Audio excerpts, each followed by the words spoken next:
Welcome back to another typical PNW Guy YouTube video. Today we are going to be talking about my LPVO that I just got in. Now, before you all start typing, yes, I see the ring situation, and no, it is not fully mounted. It is literally just set up so I can see the height, see if I like that height, see if I like the mount, all that stuff, position, all that, and then if I like the height, I'll fully do it. If I don't, I'm going to be buying a different mount. So, now that that's out of the way. Alright, so, this is my first LPVO. It is not my first LPVO that I have messed with. In a way, I went with the Burris RT6. It is a slightly older model, but it is kind of the one that I've had the most time behind, I guess is what I want to say. So I have a buddy. He used to own a local training facility, shoot house. He had stuff outside. He did vehicle CQB, all that stuff. Super, super cool guy. And he was one of those people that he had his rifle there at all times. He had his pistol there at all times, plus his instructor stuff. And he had a thing that at the end of the day, you could mess with their gear and see if you like their setup a little better or whatever. And that is how I came to know the Burris RT6. So his is on a higher mount. He's got a red dot on top. For me right now, I am just trying to focus on getting this thing set up. So why did I choose the Burris? Again, it is the one that I've had the most time behind, and I like the glass. I have looked through a bunch of different ones, at pawn shops, at Cabela's, stuff like that, and I like the glass quality for the price. Now, everybody's use case is different. I mean, the higher you go, usually the better the glass. The lower you go, usually the worse the glass. I understand that, but for the price of this, plus the mount, it was about the price of a lot of other LPVOs that I was looking at. Now, this is a 1:6 second focal plane, which means the more you zoom in, the reticle stays the same. First focal plane, you zoom in, and so does the reticle. So I liked that. And I also really, really like the way that the reticle is on this. If I can't, I will try and put a picture in of what the reticle looks like.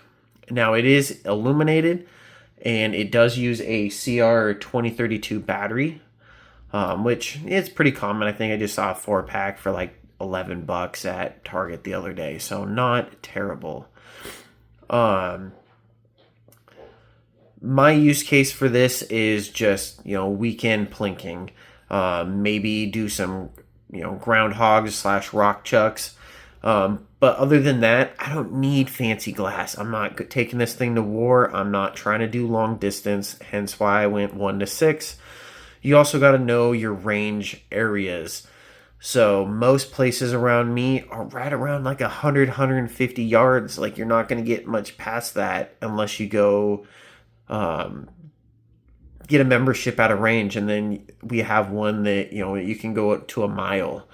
So that's my use case. So you got to figure out what it is. Yes, you can get something super, super nice and grow into it, but I don't need that.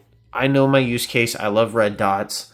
I don't really want a super nice LPVO that I'm never going to use. Now, again, this is nice for the price. It is older tech, so to speak. Now, these things are built like a tank. They're like 17 and a half ounces, something like that, just for the LPVO minus the mount. Now, this mount is from Brownells. Obviously, you can see it, and it is a 1.54, I believe. And you can get this optic with or without it on Brownells. So, but I felt like the 154 was a good middle of the road to see if I would like things taller. which I typically do with my dots, but this is an LPVO in my first experience. And the eye box, I think I read that it's like right around like 3.5 to 4 inches, or the eye relief. It is a 1:6 by 24, and the overall length is 10 inches. So again, it's kind of just your typical LPVO without having to pay, typical LPVO prices. Now, yes, I could have gone with Swamp Fox, Gideon, all that stuff, but again, and this is what I tell everybody, even with red dots, go look behind stuff. If you can, use a buddy's. See what you like. See the different heights you like. Provide your ammo.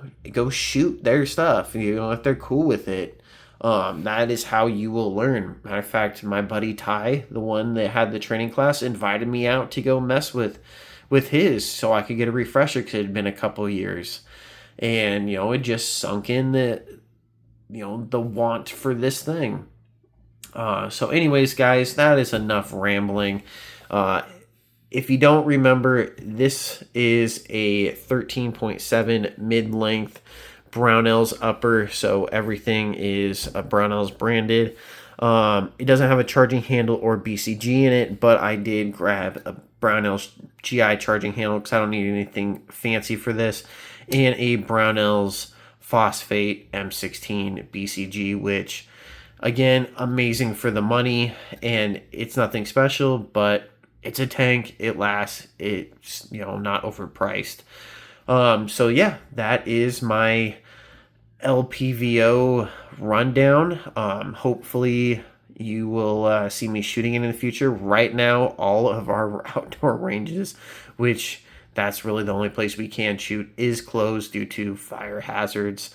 So I won't be shooting for a while, so I'm going to finish building this guy, and I have another upper. And until next time, peace, and pray for your homies.